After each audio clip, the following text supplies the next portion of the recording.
I'm going to cover really two topics. One is kind of what we measure in terms of feedback and why, and then there's a second sort of good example about the quote unquote shit sandwich and why that doesn't work.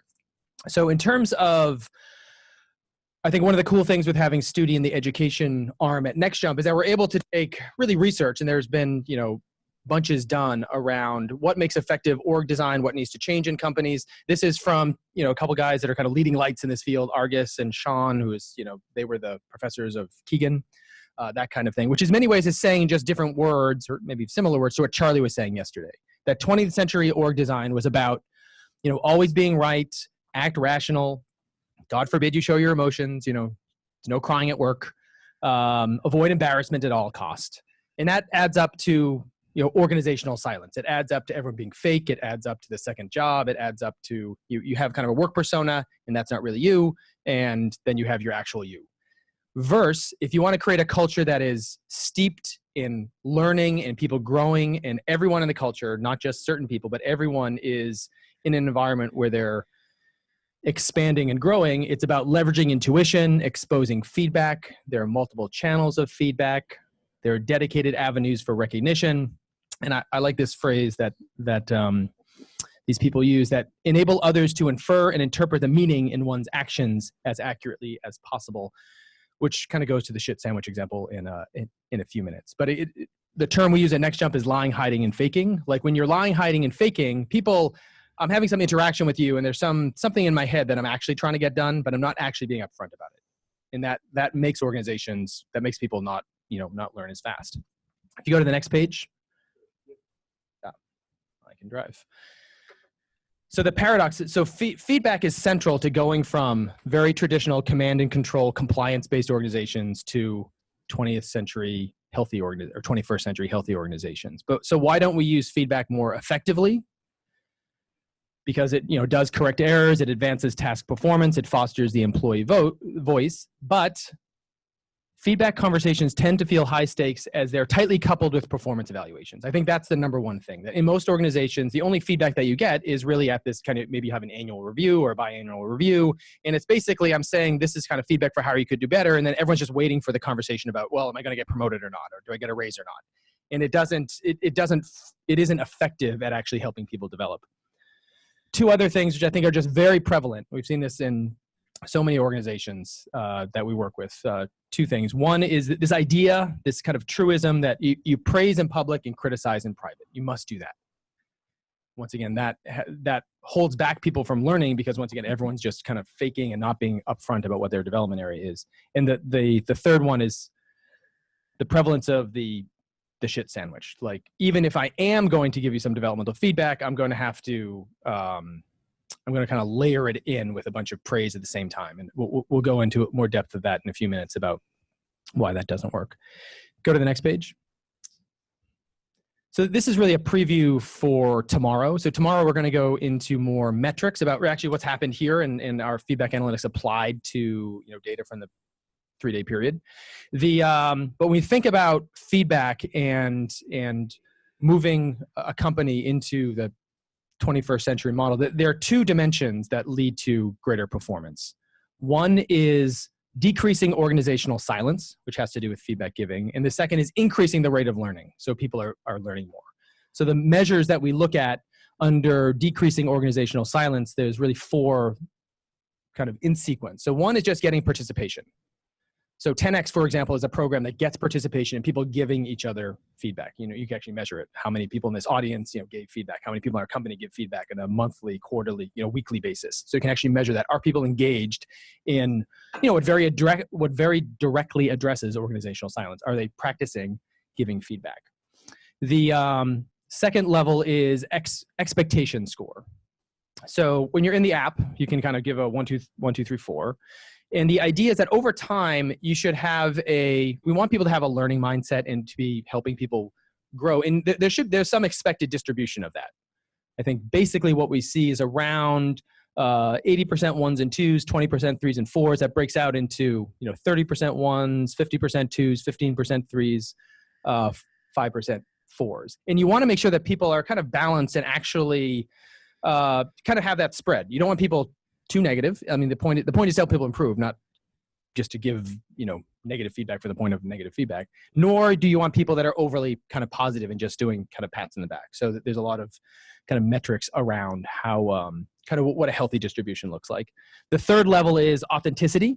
In this Stuti, we've done a lot of, we're beginning work here that Stuti will share about using basically AI and algorithmic approaches to looking at the feedback that people are giving and basically rating it on authenticity. Are you actually giving feedback that is true and helpful to people?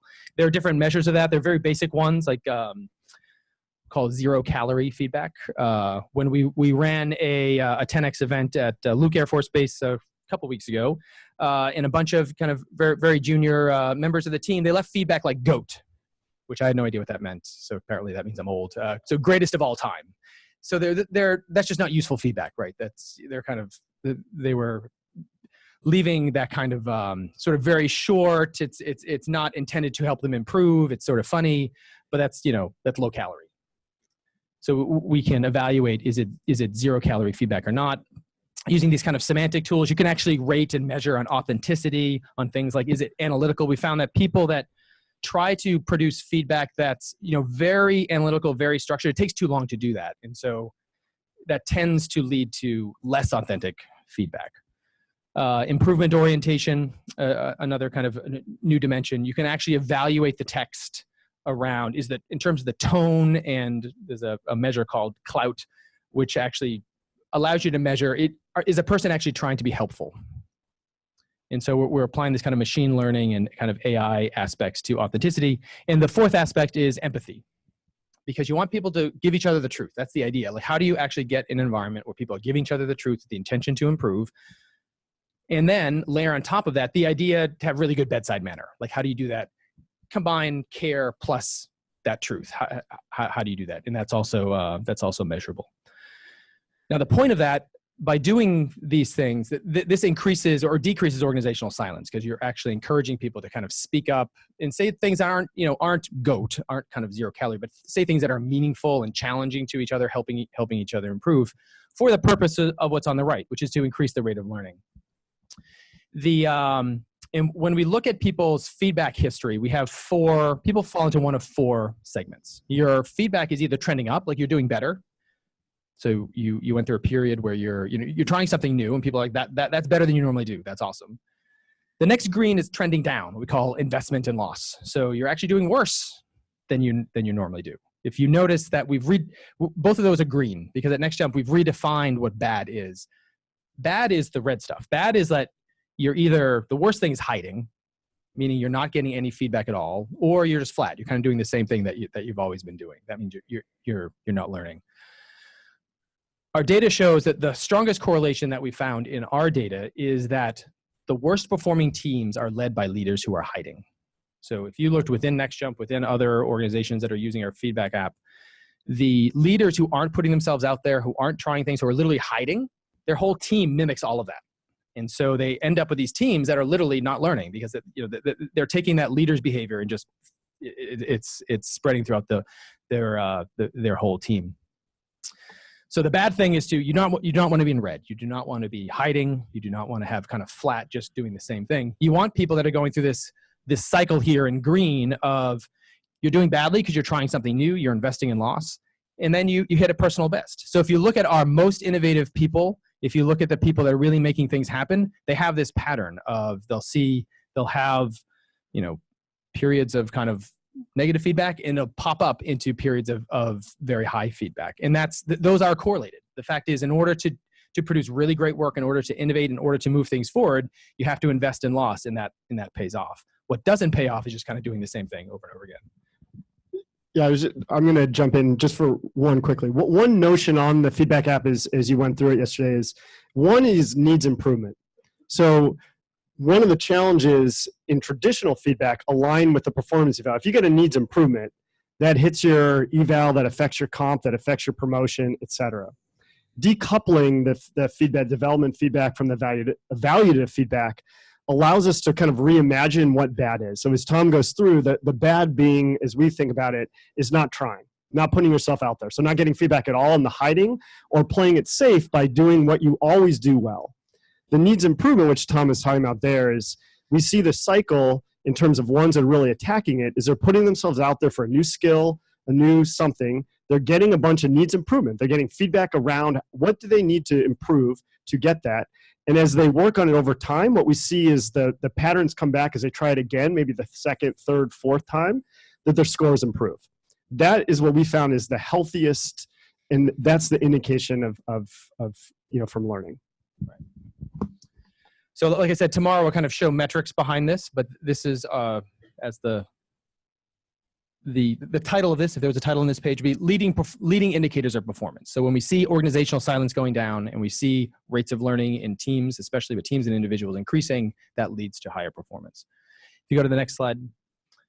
So a bit of a switch in topic here, but the shit sandwich. So we presented this last time. I thought it was in our academies, you kind of present latest thinking and research on feedback and culture. And this, I think, really resonated. I think especially with the military, but even with, we work with a number of clients where people are explicitly trained that if you are going to give anyone feedback, you need to, give them the sandwich. I just like this quote that if you are really being when you give that kind of shit sandwich type of feedback, that what you're really saying is, I have some critical feedback to give you. I will start with some positive to relax you, then give you the negative feedback, which is the real purpose of our meeting. And I will end with a more positive feedback so that you are not disappointed, unmotivated, or angry at me when this conversation ends. Does that work for you? Like that, if you're actually being truthful and transparent, that's actually what you would say. I like this cartoon here. It's kind of the buildup of the sandwich. You're a genius. Please fix the typos. You're brilliant. Oh, a little bit of criticism in there. You have a gift, minor edits. This is your amazing opus. At the end, I don't eat meat. So I'm rejecting this. I'm rejecting this criticism. One of the teams we're working with at Fidelity, I love the story. He said when he got his first job, his boss gave him advice that the bigger the piece of shit you need to tell someone, add more bread. So just keep adding, if they're really screwing up, you got to come up with a lot more bread. Make that palatable. And then this is really from the academic research, but the sandwich model of giving feedback relies on the 20th century org logic to unilaterally control and influence without telling others what you are actually doing. It's sort of the soft pedaling. It ends up sending very mixed signals. So why doesn't it work? It's based on two misguided assumptions. One is that it's the belief that it's easier to hear and accept the negative feedback if you kind of sandwich it with this other stuff. The truth is, when you study this, that people want more directness than we give them credit for. People want to be able to improve, and they don't want to have to parse apart this 20-minute monologue to figure out, so what actually just happened? What do I actually need to improve on? The second, I think, false assumption is that it's believed that feedback in a particular piece of feedback needs to be balanced. Like, I must tell you, if I'm going to give you feedback right now, it has to be, have some plus and negative and kind of capture, some totality. As opposed to when you say positive feedback to offset the negative feedback, it diminishes the value of the positive feedback. You're actually making everything worse. When you give people praise and developmental feedback together, number one, they don't believe the praise because you obviously just put that in there to make them feel better. And they don't quite understand what you meant by the developmental feedback. In fact, it's been proven to be more effective and more impactful when those are separated, saying, we're going to have a conversation now about something I observed that I think needs to improve, and we're going to talk about that. And then when you separately praise people and it's just about the praise, they'll actually believe it. So you end up getting, by combining it together in the sandwich mode, you end up getting kind of diminishing the value of the praise, but you also diminish the impact of the actual criticism. So from a research point of view, and what we've observed ourselves is that separating those two is very powerful. So the takeaway there is that adding more bread to the shit doesn't work. Has generational studies been looked at in that last? Have generationally speaking, so there are generations take information differently. Yeah.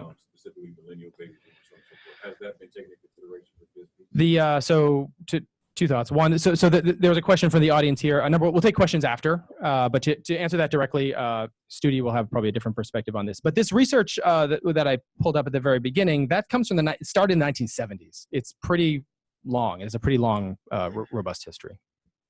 So with that said, I think Stuti was going to share her latest latest work, and we'll tie it up after.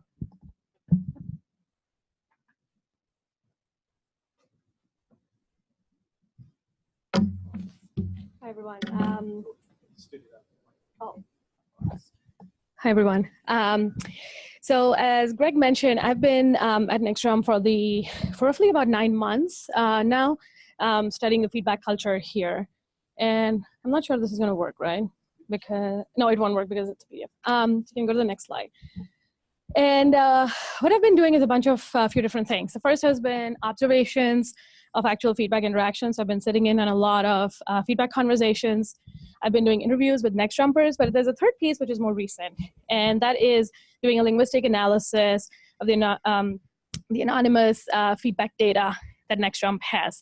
Now, before I kind of just jump into what we're finding, which is kind of the really interesting bit, I do want to just give you a very quick context for why this is so significant. Historically, there has, if you see kind of feedback research in the workplace, there's been two kinds of studies that have been done. Those are mostly experiments, so lab experiments, and there have been surveys, which are self-reported surveys. And what these have helped kind of surface is an understanding of what are some psychological characteristics of the feedback receiver, which can predict better receiving of feedback. So for example, if you come from a learning mindset versus a performance mindset, the chances are you're going to take the feedback more constructively, or there are certain aspects of the feedback giver-receiver relationship. So if there's more trust, or if I trust the expertise of the feedback giver more, then I'm going to weigh that feedback differently. So existing kind of feedback research in the workplace has done a fantastic job of getting us to this point. However, if you kind of see this, probably what you might realize is there's an absence of empirical studies that's of actual feedback in the workplace. Like, what do those actual feedback interactions look like? And that has hampered feedback research because it has had to rely on surveys and experiments. This is not surprising, as frustrating as it is for me as a researcher and for the field. It's not surprising when you consider that feedback does happen in context of compensation decisions and performance evaluation. So it's not really possible for me to just come into a conversation between a manager, as a researcher, for me to come in a conversation and kind of, study what's being said, how is it being taken, maybe interview the persons right after, interview the feedback giver and receiver. So that's not been possible. And I say this because it's really significant given the, can you go to the next slide, please? Given kind of three things that NextJump is really kind of bringing in terms of the feedback data. One is just the volume. So as I'll cover later, just in the feedback app, there's close to 30,000 pieces of feedback comment. Majority of that is feedback that NextJumpers have given over the years. And there's a small proportion, which is the feedback given by the organizations that are piloting the feedback app. And I am going to draw on two, the 56 Spiderwing and Fraser and Dieter, the two teams, organizations that have been using it. But there's just like an enormous volume of feedback data that for the first time is really available to analyze and mine and kind of study.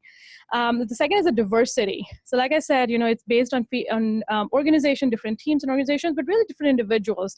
The point that was made yesterday about the kind of the diversity of thinking that people are bringing. And the third is that it's recorded. So there is kind of, you typically have a feedback conversation. I think Tom used the word yesterday, which I like, which is kind of, it's ephemeral, like, something is said, something is taken, people kind of, feedback giver and the receiver, kind of, you go in your separate directions, but it's not really recorded. So it's not available for a third person to really study. And so what it does is it kind of allows completely new questions to be asked from a research standpoint, which I couldn't have asked, or I think the field couldn't have asked. And so I'm just kind of taking two of those. One is, what is the nature of feedback at NextJump? And it feels really simple, but, and you've kind of probably started to get a sense of it from being here for a day.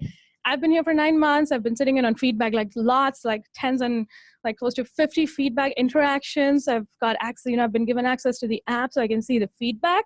But at an aggregate level, like not the single comment, but at an aggregate level, what is the nature of the feedback at Nextgem? Like what are some salient characteristics? We've heard words like candor, we've heard empathy. Like how does it come out when you see 30,000 pieces of feedback comments?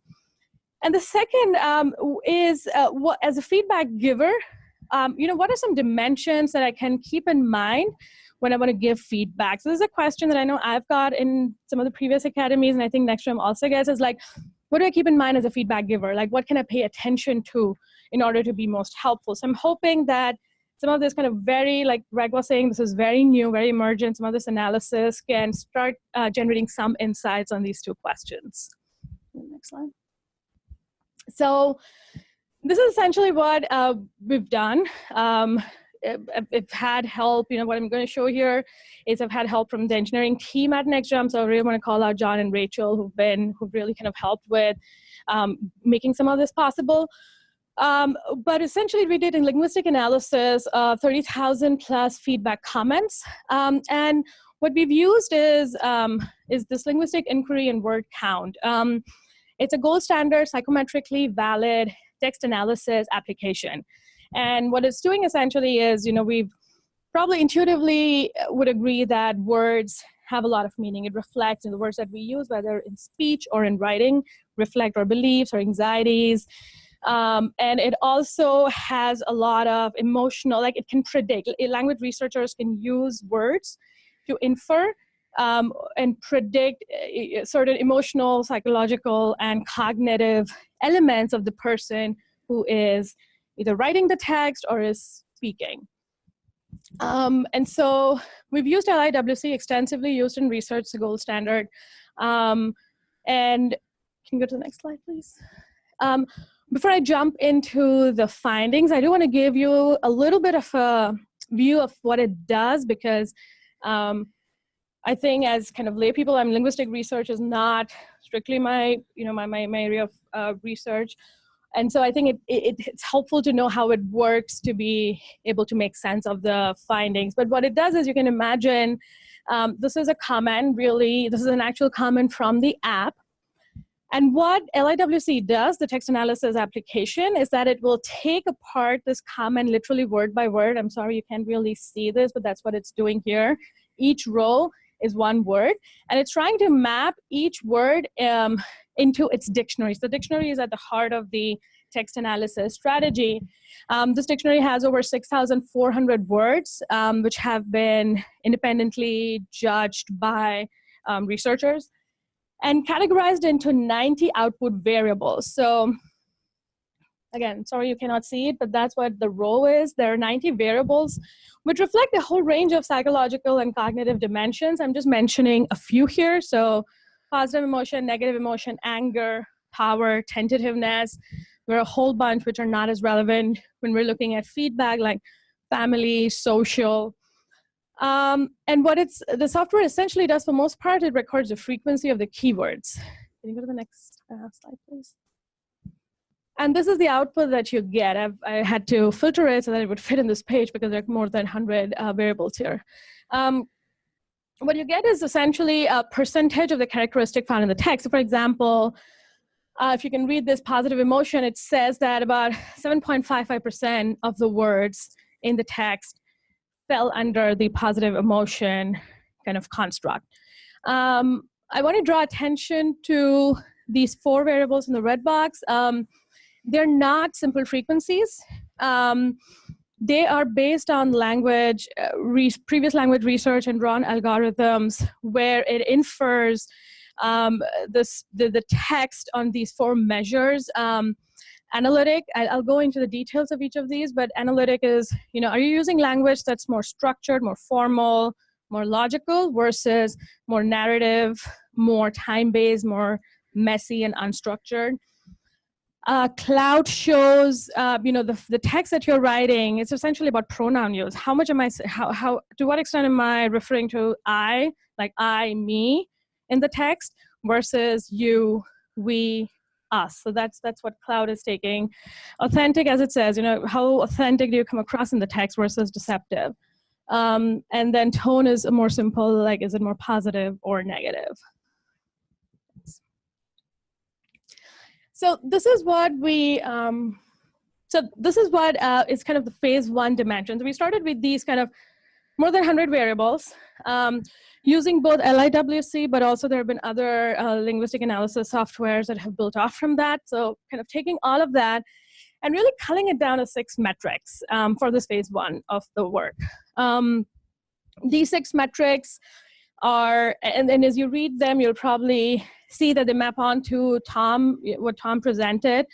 I used a combination of exploratory data analysis, so really looking at 30,000 pieces of feedback along all these dimensions. What's it saying? What is significant? What are the patterns that are significant? But also drawing on feedback research and what does it say about what aspects of feedback make it more constructive, more helpful. And the third aspect was really thinking about what has NextGem learned over the last many years of doing this work. And these are some of the principles that were used to get a sense to come down to these kind of 6 metrics: authenticity, intuition. If you want the feedback to be improvement oriented, you want it to be helpful, and it has to balance with empathy or care. Thanks.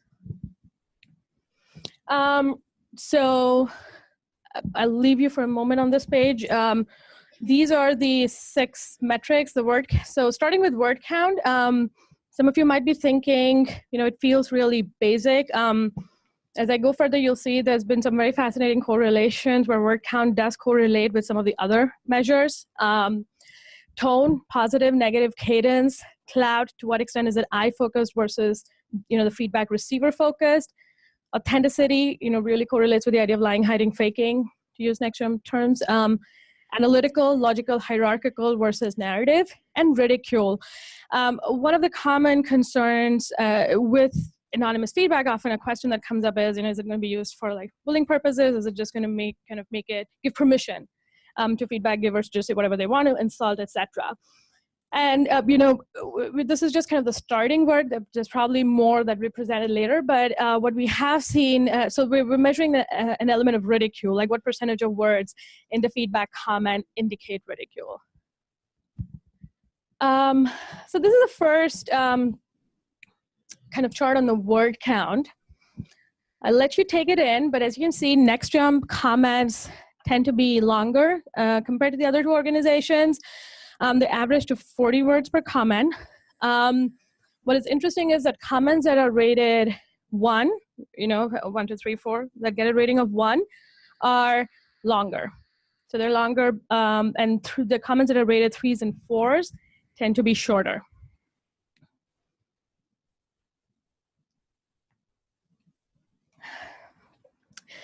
As you read these 2 examples, the low word count, or as Tom said, kind of the low calorie comment, great job. We see some version of that a lot as you kind of see the data, some version of that. But I thought the other 2 comments are actually interesting. If you read the high word count comment that has 70 words and the 20-word low word count comment, they're both about the same thing. They're both given in the same context of the Avengers ceremony, and I use it as an example to just kind of get a sense of what happens when you can take more words to give someone feedback about this kind of element. I think there's a difference in how detailed and in depth you can go. So that's word count. The next is tone. Does it tend more positive? Does it tend more negative? Probably not going to come as a surprise that NextGem feedback does tend to be less positive. Interestingly, the level of how negative the comments are, the feedback is not very different across the different organizations. It was a surprise to me as well. So it's not that NextGem feedback is more negative compared to other organizations. It's just that there's less positive compared to some of the other organizations. And we're still in the early stages of kind of studying the correlations between these different metrics. But one of the things that is emerging is that there's a higher authenticity score, which is associated with more negative tone for all organizations. So feedback that tends to have a more negative tone does tend to score higher on authenticity. And so it is also kind of tends to be less about, feedback that is more honest is less about praise and more about critique and being more improvement oriented. And again, I can leave you for just a few seconds to take in these comments. Not surprising, the 3s tend more, are higher on that. The 1s and 2s are lower. The third is clout. As I mentioned, it is essentially assessing to what degree are you using language that is more me, the feedback giver focused versus outwardly. And one of the interpretations of that is kind of really looking at an element of being helpful, like how much is I'm giving you kind of concrete thoughts about you, like you're the center, is it a lot about me? Here again, next jumpers on average, you find the feedback, the way the text is written to be kind of less preoccupied with, this is how I am feeling and it's all about me versus placing greater emphasis on the feedback receiver or the situation, the presentation, in whatever context you're giving the feedback. Here, if you see the comments, I've marked some of the words in red to kind of get a sense of, the high score is you're more other focused. And low score, but there's also, I think what's going to be interesting as we kind of continue doing this work is to look at the more balanced score, which is an element of I and you. There's a healthy mix, I would say, of sharing what, this is how I've felt, or this is how I'm taking it and taking responsibility for that, but also then balanced with this is what you could do. So I think we'll continue to kind of work on, probably avoiding the extremes is recommended. But this is kind of another interesting metric. You can go to the next one, thanks. Authentic is the fourth one. It essentially comes from research looking at, what can you tell from a piece of text about whether the person, the individual is kind of, it conveys more deception, lying, hiding, faking, literally versus authenticity. And here again, feedback number next jumper score is higher. And as I had mentioned, the higher authenticity scores are associated with a more negative tone for all organizations. And comments rated 1, again, had higher authenticity score compared to feedback that was rated, had other ratings. And I think this difference was the sharpest, if I remember, for 3s and 4s. So the comments that were rated 3s and 4s in aggregate tend to come across as the least authentic versus the comments that had a rating of 1 and 2. Go to the next one, please. Analytical, which is kind of about the kind of language that you're using. Is it categorical thinking? Is it more formal, logical, structured versus more narrative, more messy, more dynamic? Again, the difference, next from feedback does tend to have much more of a personal narrative style. And here again, comments that have a rating of 1 tend to be the most narrative style versus and kind of the least analytical. Go to the next one. And ridicule. What I want to emphasize here, while Nextram does have kind of the overall incidence, I think what's interesting to see the scale, because this is a simple percentage. The previous metrics were not a simple frequency. They had kind of more of an algorithm behind it. This is just taking words. And if you see, like, while Nextram does score the lowest, across all 3 organizations, it's a very, very, very low percentage of words, of comments that show an incidence of language. Kind of more, speaking more as a layperson, to me, when I see the examples of the comments, and I'm just kind of showing a couple here, which are short, kind of rated more highly, they come across as mild. Relatively mild when you see some of the kind of anonymous feedback on social media platforms kind of outside. So I think it is striking in some sense that I think across all 3 organizations, there is, the anonymous feedback. Yes, it scores high in negative tone. It does score high. You can have a negative tone, but not necessarily score very high on ridicule. So these are just some of the takeaways that I want to leave with. This work is kind of in the early stages. And so the idea is not really to be prescriptive, but in terms of what I think combining what research says with lessons from Next Jump, a higher word count, verbosity is probably okay for 2 minutes. Like when you're putting in the feedback, try and take the full 2 minutes, or, if you need to take 30 seconds more, if you're in the middle of typing a thought, kind of finish it. I think this was one of the concerns that came up yesterday, but verbosity is probably going to help. The higher word count does correlate with more improvement-oriented ratings and higher authenticity scores. Because Feedback app is essentially a tool for improvement orientation to help you improve rather than a channel for praise and gratitude. You probably do, it is to be expected. Yes, there's going to be a spread, as Tom mentioned, but there's probably going to be a greater proportion of ones and twos, which indicate that, you want the other person, as the giver, you want the person to be improving. A higher score on cloud. I do think that cloud is one that we're going to continue kind of studying the most, and it's not obviously clear that it needs to be really high or really low, but some element of balance may be important, or definitely on the higher side, because it gives, it shows a greater emphasis on the receiver. So as a giver, I do want to kind of emphasize the receiver more than myself. A higher score for authenticity, like that's just something that you probably want to hit higher. Logical thinking, again, there are various domains, avenues, situations when logical, analytical, formal thinking is important, and it should be done. But when you're tasked with leaving candid feedback, improvement-oriented feedback in 2 minutes in the app, that may not be the best time to kind of put in your, really try hard to be logical, analytical. It's probably going to come in the way of being candid. And I think one of the comments I heard after the 10X during the debrief was that, when in trying to be more balanced with starting with the positive and then going to the critique, by the time your 2 minutes have run out. And so it might be helpful to just kind of get straight to the point. And the last is just low score in the ridicule dimension is desirable, but it's also possible. You can have honest, critical feedback with little to no ridicule. Thank you.